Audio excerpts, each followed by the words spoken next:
Petri Wine brings you Basil Rathbone and Nigel Bruce in the new adventures of Sherlock Holmes.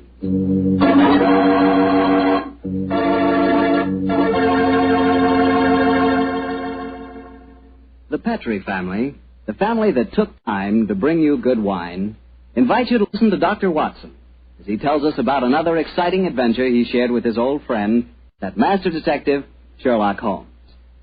And you know what I wish I could share with you sometime? A bottle of Petri California sherry. Have you ever tasted Petri sherry? It's just perfect before dinner. Why, that Petri sherry can change the usual before-dinner lull into a special event, and that's a fact. Just look at the clear color of Petri sherry. It's a deep, rich amber, clear and cheerful-looking. And wait till you taste it. That's when you find out for sure just how good a wine can be. That's when you find out just what I mean when I say that the flavor of Petri sherry comes right from the heart of the grape.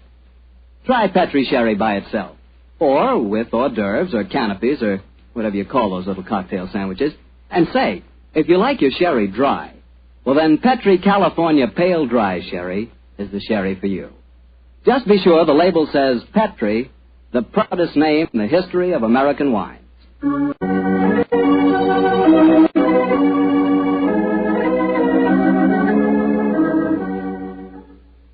And now let's look in on our old friend, Dr. Watson. Doctor? I'm out here on the patio, Mr. Bartell. Come out and join me. Quiet, Winnie. Quiet. Down, Monty. I see the welcoming committee's here. Yes, little scoundrels. They begin to think they own this patio. Scoop them off the chair, Mr. Bartell, and settle yourself down. All right, off you go, boys. Off you go. Go on, off you go. That's it, my boy. As a matter of fact, it's rather appropriate that the puppies should be here tonight. As in the story that I'm going to tell you, a dog played a most prominent part. A dog? What kind of a dog, Doctor? Now, my boy, don't get me anticipating my story. For once, I'm going to start at the beginning. Which was? On a summer morning in 1890, not long after my marriage. I'd gone back to my private practice, you know, and Sherlock Holmes was living alone in our old Baker Street rooms. You still saw him, I suppose. Indeed I did, Mr. Bartell. In fact, occasionally I even persuaded him to forego his bohemian habits so far as to visit my wife and me. But to get back to my story, I've been exceptionally busy that summer. In consequence, was feeling rather, shall we say, nervy and run down. So much so that Mary, Mrs. Watson, persuaded me to take a fortnight's holiday. We went down to the charming little village of Taplow on the lower reaches of the River Thames. But, as so often happens, the best-laid schemes of mice and men gang after glade. I guess the holiday backfired on you, Doctor, and you found yourself involved in a mystery? Maybe a mystery calling for the aid of your old friend Sherlock Holmes? Quite correct, Mr. Bartell. We'd only been down there a couple of days when the trouble began. In fact, the whole thing became so involved that I thought the best thing to do was to put the whole strange story in a letter to Sherlock Holmes. This I did. And I can imagine how he chuckled when he read my... Dear old Watson. Seems to be a little out of his depth. My dear Holmes, I need your help. Or at least your advice. 2 days down here and I've become involved in a most unusual problem. It began this morning when Mary and I were out for an after-breakfast stroll. The sun was shining, the birds were singing, and there seemed every indication of it being a happy and carefree... You know, Mary, I've always thought up to now that balmy was rather a silly word. I still do, John, dear. Nevertheless, it's the only possible word that describes a day like this adequately. Very well, dear, it's balmy. Personally, I'm so happy to see you relaxing that I don't care what the weather's like. You've been working much too hard. Yes, it's been a busy year. Yes, and last year Sherlock Holmes monopolized most of your time. At least I've got you to myself for once. You dear little thing, you've always been rather jealous of my association with Holmes, haven't you? Not jealous, dear, but I must confess his influence on you wasn't entirely for the good. He had a habit of keeping you out all night. Well, you should be used to that, dear. After all, it happens often enough in my practice. True, John, but on those occasions I know where you are and don't worry about you. And again, you copied so many of Mr. Holmes' eccentricities. Keeping your tobacco in a Persian slipper, for instance. And, oh, John, look down. Look, do you see that woman walking across the field towards us? Yes, what's the matter? Do you know her? I'm not sure, but I think it's Ellen Warburton. I believe she does live somewhere near here. And who is Ellen Warburton? An old friend of mine. She's frightfully clever and advanced. She's interested in women's suffrage and all sorts of things. Oh, sounds dreadful. Imagine giving women the right to vote. Their places in the home. It is Ellen. Ellen Warburton. Oh, how are you? Mary Watson. How very nice to see you again. I'm Mary Watson now. This is my husband. How do you do, Miss Warburton? How do you do? How do you do? Mary, I'd heard that you'd married. Aren't you a medical detective or something, Mr. Watson? Not quite, dear. I hold the degree of Doctor of Medicine from the University of London, madam. But he's helped the great Sherlock Holmes on many of his cases. That's how I've heard of him, then. Do you mind if I walk with you a little way? Of course not, Ellen. Come along. Do you live near here, Miss Warburton? About 4 miles away, Doctor, at Chevy Grange. I'm a glorified housekeeper for my uncle, Colonel Warburton. Oh, dear, that sounds rather dull for you. As a matter of fact, the state of my uncle's health at the present moment makes it anything but dull for me. That's why I asked if I might walk with you for a way. Well, what's the matter with him, Ellen? He's going mad. Before my eyes. And I can do nothing to help him. Mad? Come now, Miss Warburton, surely you... Doctor, I'm not an hysterical girl. In fact, I regard myself as something of a scientist. I studied physics for a number of years at Bristol University. And I tell you that my uncle is going insane. What are the symptoms? Most of the time, he's perfectly normal. But when these attacks are on him, he gets in the most frightful rages and says the strangest things. He's even complained of hearing a shrill, piping whistle that comes out of nowhere. I can't hear it, nor can anyone else. But Uncle gets into the most dreadful state. I wonder, would you have a look at him for me, Dr. Watson? Well, I don't Of course. John will do everything he can. Thank you so much. Then supposing you both come over... So, my dear Holmes, at 7 o'clock this evening, we found ourselves approaching Chevy Grange. It was rather a forbidding-looking place, covering a little more than an acre, I should say. As we stood waiting for admittance, I must confess that I was not entirely... Gloomy-looking place, isn't it, Mary? It is a little forbidding, John, dear. Oh, dear. What's that? Sounds like a tom-tom. Someone singing a weird chant. Seems to be coming from the direction of that barn over there. It doesn't seem quite appropriate, dear, does it? I mean, not in the heart of Buckinghamshire. Why not knock on the door again, John? Yes, all right, I will. Perhaps they didn't hear us. Oh, they did. Who is it? Oh, yes. It's Dr. and Mrs. Watson, my good man. Acker's the name, sir. Come in, please. The Colonel's expecting you, sir. He's in the study.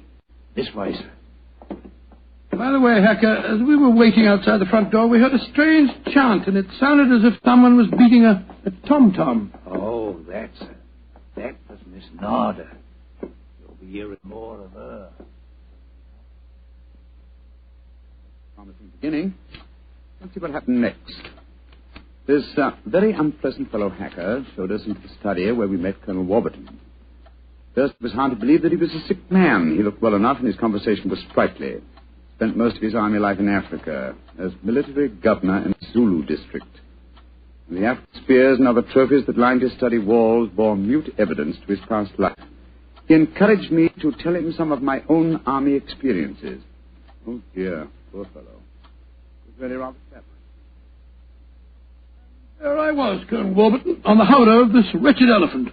The river was a raging torrent, and I couldn't get the confounded animal to budge. Well, I'm a pretty strong swimmer, you know. Won several cups of swimming, as a matter of fact. Of course, I was a much younger man then. John, dear. Yes, ma'am? You interrupted Colonel Warburton's story. Oh, sorry. I thought this little incident would be interesting. Do go on, Colonel. Your story was so interesting. You were telling us that you were intercepted by an African drum code message. Oh, yes. Well, I don't want to sound conceited, but I doubt if there was another Englishman in the world who could have told you what those particular drum beats meant. Oh, I don't doubt that, Colonel Warburton. Well, I'd spent a good number of years studying the native customs. I spotted the code right away. It meant that an uprising was planned to start throughout the whole province at noon the next day. Of course, there it is again. The devilish whistle. Can you hear it, Dr. Watson? Mrs. Watson? I can hear nothing, sir. Nor can I. Of course not. No one can hear it but me. No, Colonel Warburton, don't get so excited, it's sir. It's black magic, that's what it is. Oh, really, sir, black magic. You must realize that the powers of jungle witchcraft are completely unknown in this country, Dr. Watson. But I know of them, and I can think of many people who might wish to employ them against me. Come in. Oh, it's you, Nada. Great Scott, she's very beautiful. Nada, I want you to meet some friends of Ellen's, Dr. and Mrs. Watson. I am very pleased to meet both of you. How do you do? How do you do, Miss Nada? Nada's father was a Chaga jeweler, one of the greatest Zulu chieftains I ever had the privilege of knowing. He did me the rare honor to swear blood brotherhood. For when the missionary sent Nada to England to complete her education, I insisted that she spend her first few months here under my wing. Listen.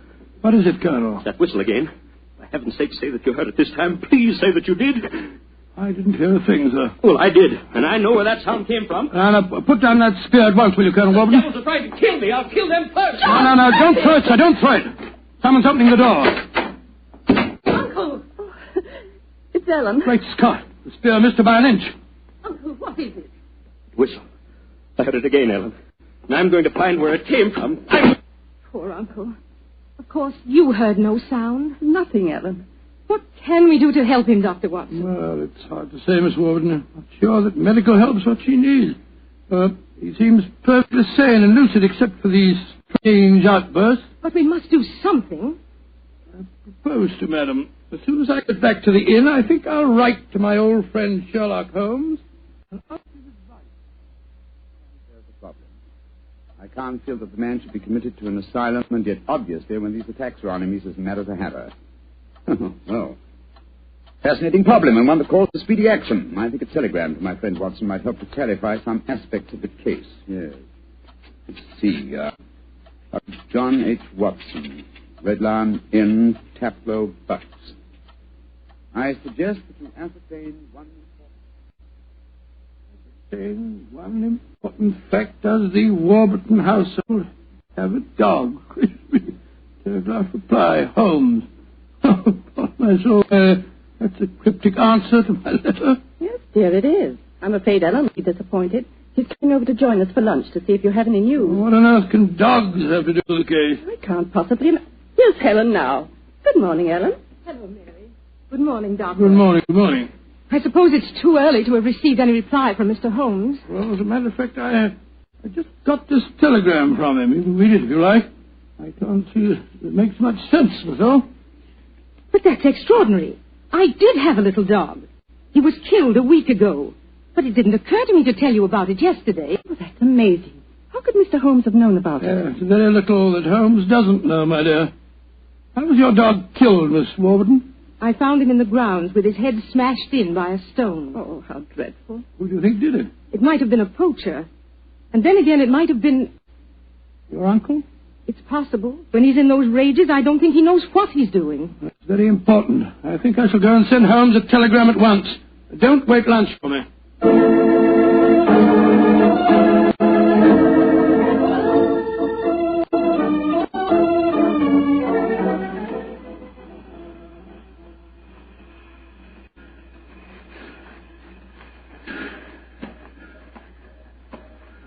Why did we have to walk over to the station, dear? To see if there was an answer at the station telegraph office to the wire that I sent Holmes. Oh, it's only 4:30, dear. It's hardly possible for him to have answered as quickly as that. In any case, they delivered the telegram to the hotel, you know. Well, it was a nice walk, my dear. Hello, there's a train in the station now. I wonder where it's from. Why don't you ask that porter, dear? That's not a bad idea. Porter, what train is this? Oh, it's the London train, sir. Right on time. Next stop, ready? Not many people getting off here, are there? Great Scott! Look who's here! Oh, dear, it's Mr. Holmes. And he's got a dog on a leash. Oh, Watson, my dear fellow, how are you? Mrs. Watson, how nice to see you again. Thank you, Mr. I'm Holmes. delighted you're here, old fellow. We walked over to the station to see if you'd answer my telegram. Here you are in person. It occurred to me that I could be down here at the same time that it would take a telegram to reach you. And I decided that a day or two in the country would make a person change, apart from the fact that Colonel Warburton's problem interests me enormously. Why on earth did you bring a dog? I thought that this was a case in which a dog would be of invaluable assistance. Oh, be careful, John. Yes, look out, old chap. I think it would be safer not to pat him. I picked him up on the Mile End Road for a couple of florins, and I fear he's a dog that should have remained in London. A singularly unattractive nature seems to have been entirely ruined by an honest train ride. Unpleasant brute. Isn't he? By the way, Holmes, what do you make of the case from my letters?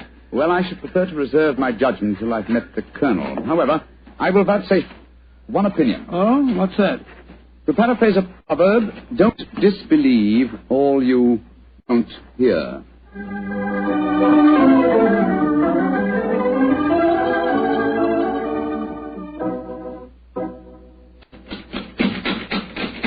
I can't think why someone doesn't answer. They can't all be out. Well, while we're waiting, I think I'll tie the dog up to this tree here. I don't want my arrival to cause too much commotion. Quiet! Quiet!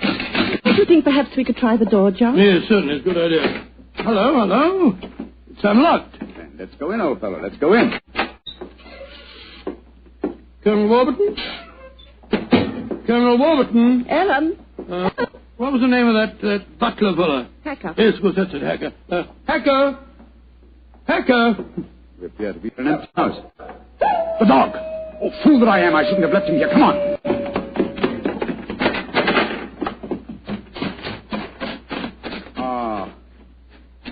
We're too late. Oh, the poor dog. He's been killed. Yes, poor brute. Stabbed to death by one of the Colonel's spears. That proves it, Holmes. The man is mad. I think not, Watson. I think it proves that Colonel Warburton is a great deal more sane than some of the members of his household.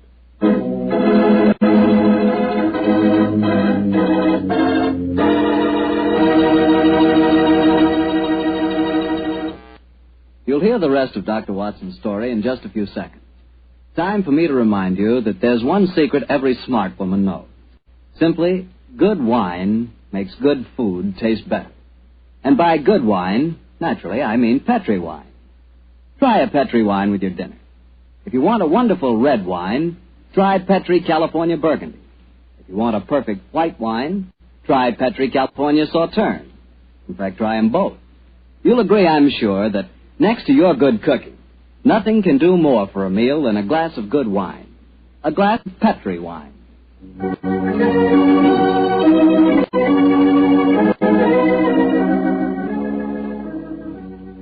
And now back to tonight's new Sherlock Holmes adventure, the story of Colonel Warburton's madness. Holmes, why are we heading for this barn? Seems to me we should be back in the house. Why, old chap? Found the house empty. Besides, I thought I heard. What is it? Listen. It's the same sound that Mary and I heard yesterday. Oh, once more, it's coming from the barn. Come on, Watson, but quietly.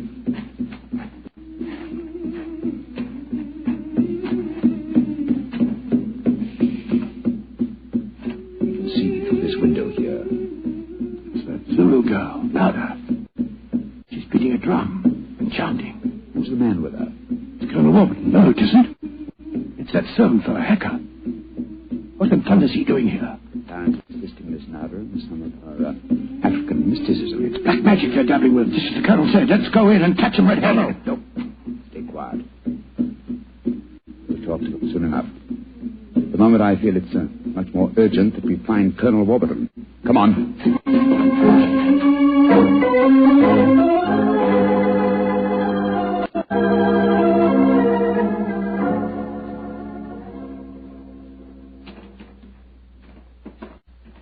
There's the Colonel, pacing up and down in front of the house with Mary and his niece, Miss Warburton. We shouldn't have left the women alone with him, you know. The man's dangerous. I don't think the women have been in any danger, Watson. John, dear, where have you been? Oh, well, Holmes and I decided we'd take a little walk. It proved very interesting. Miss Warburton, this is Mr. Sherlock Holmes. How do you do, Mr. Holmes? I'm so glad you're here. How do you do, Miss Warburton? And this is Colonel Warburton, Mr. Sherlock Holmes, eh? I suppose you think I killed your wretched dog. Well, I might have done it. When I hear that whistle, something seems to snap in my brain. I might have killed it. Why doesn't your doctor friend certify me as insane? Send me where I belong before I do any worse, damn it? Poor man. Isn't there anything you can do for him, Mr. Holmes? I most certainly will try to, Miss Warburton. What no, fellow? I wonder if you'll follow the Colonel and give him a sedative. I'm afraid he has quite an ordeal before him. Of course I will, Holmes. Miss Warburton, where were you when my dog was killed? Down in the greenhouse. As soon as I heard the poor animal yelping, I ran up to the house. I see. Mr. Holmes, you are going to be able to help the Colonel, aren't you? I'm convinced of it, Mrs. Watson. That is why I brought a dog from London. But now that he's dead, I must obtain another one before I can proceed further with the case. Now, I wonder where on earth I can find a dog. Look. Huh? Down by the gate. There's a little girl walking with a dog. That's Sarah Entwistle, the daughter of our neighbors. Sarah, eh? Oh, excuse me, will you just a moment? Sarah! Sarah! Yes? Oh, Sarah. Sarah, my dear, what a pretty dog you have there. What's his name? It's a her. Her name's Boojum. What's your name? Holmes. Sherlock Holmes. Sherlock? That's a funny name. Yes, it is, isn't it? Look here, Sarah. Here's a nice, shiny half-crown for you. Why are you giving me money? Well, because I love dogs, and I want to borrow, what did you call him? Boojum. Boojum, oh, yes. I want to borrow Boojum for half an hour. Why? Well, I want to play with her, Sarah. You can play with her here. She's awfully friendly. Well, you see, I really want to take her for a nice walk. Why? She's just had one. Now, look here, Sarah. It's a beautifully shiny half-crown. Mommy's told me I mustn't take money from strangers. But I'm not a stranger. I'm a friend of Colonel Warburton. Having trouble, Mr. Holmes? Yes, I am, Mrs. Watson. You see, I wanted to give Sarah half a crown for borrowing Boojum for a short while, but she doesn't want to do it. Sarah, does Boojum like bones? Oh, yes. Loves them. We've got a lot of bones up at the house we'd like to give her. Have they got plenty of meat on them? Plenty. She can have a wonderful feast, and then we'll bring her back in half an hour. All right. Go on, Boojum. Now, promise you'll bring her back in half an hour. We promise. Yes, Sarah. And Sarah, what about the half crown? Well, I'll take it home and ask Mummy if I may keep it. Good. Goodbye. Goodbye. And take care of Boojum. Oh, she's a sweet little girl. Mr. Holmes, you're not going to expose Boojum to any danger, are you? None, Mrs. Watson. Otherwise, I shouldn't have heard her. I'm convinced that Boojum will give us the clue to what appears to be Colonel Warburton's madness.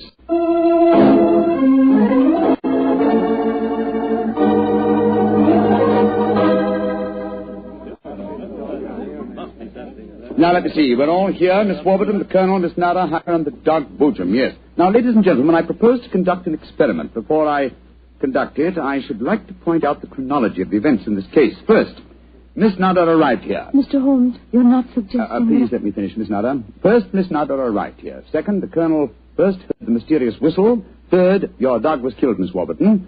Fourth, the whistling set in dead earnest. The Colonel Warburton and Miss Warburton. Doesn't that pattern suggest anything to you? No, I can't say that it does, Mr. Holmes. I don't see what you're driving at. Nor do I, Holmes. We should be more specific. Very well, then I will. I shall now conduct my experiment. I want you all to watch Colonel Warburton and the dog Boojum. Excuse me while I turn my back. Now. There it is again. That whistle. The dog heard it, too. Great Scott, Holmes.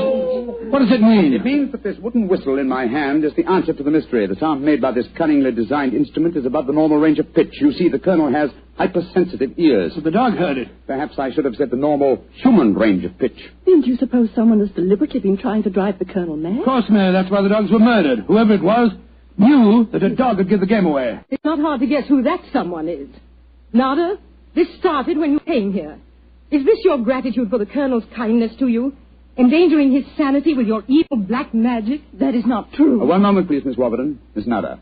Yes, Mr. Holmes. Dr. Watson and I watched you in the barn some 3/4 of an hour ago with Hacker. Were you engaged in practicing any form of black magic? No. I was praying to my old gods to save the Colonel's sanity. What were you doing there, Hacker? Don't tell me you were praying to old gods, too. Well, I used to be a chapel-going man, sir, but I don't know. No harm in trying something new, I always say. In any case, why should Miss Nada wish to persecute the Colonel? It might be for some tribal revenge. Oh, but that's ridiculous, Ellen. Her father and I were sworn blood brothers. Exactly, sir. No, it should be obvious. Who had a motive for making the Colonel appear mad? His niece and heiress. What do you mean? She had studied physics, you will remember, and so could know about supersonic research.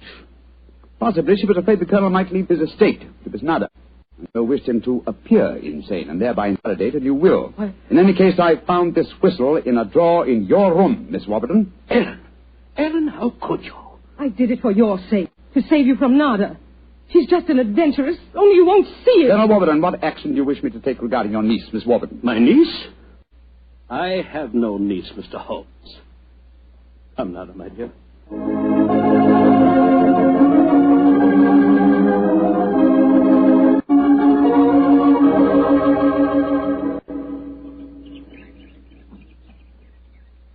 Oh, what an amazing case, Holmes. Mary, wasn't it clever the way Holmes solved it? was very interesting, dear. I was quite enthralled. Oh, now I think I shall return to London and let you two finish your holiday in peace. Before you do that, Mr. Holmes, there's one thing we should do. What, Mary? Boojum. We promised, you know. Oh, yes, of course. I think the three of us might walk her home. But before we do that, I suggest we rummage through the kitchen. The kitchen? What on earth for? Bones, dear. Exactly. And bones with plenty of meat on them.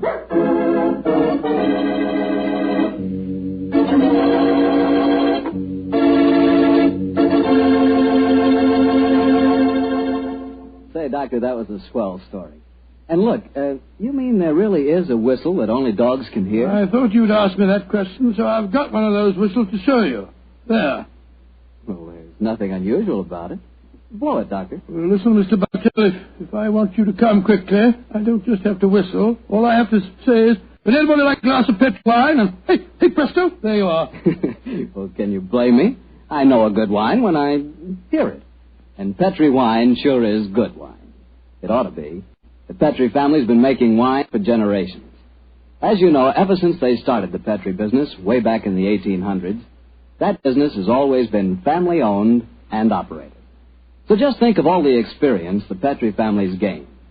They've been able to hand on down from father to son, all they've ever learned about the art of turning luscious California grapes into fragrant, delicious wine. So whenever you're choosing a wine to serve before dinner, with dinner, or at any time, you can't go wrong with a Petri wine. Because Petri took time to bring you good wine.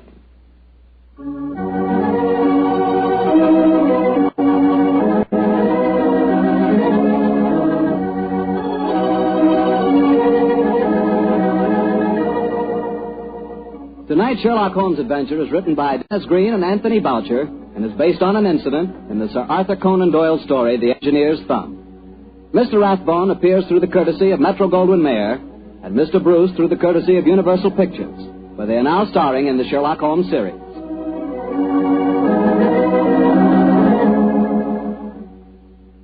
The Petri Wine Company of San Francisco, California, invites you to tune in again next week, same time, same station. The Petri family took the time to bring you such good wine. So when you eat and when you cook, remember Petri wine. To make good food taste better, remember... Petri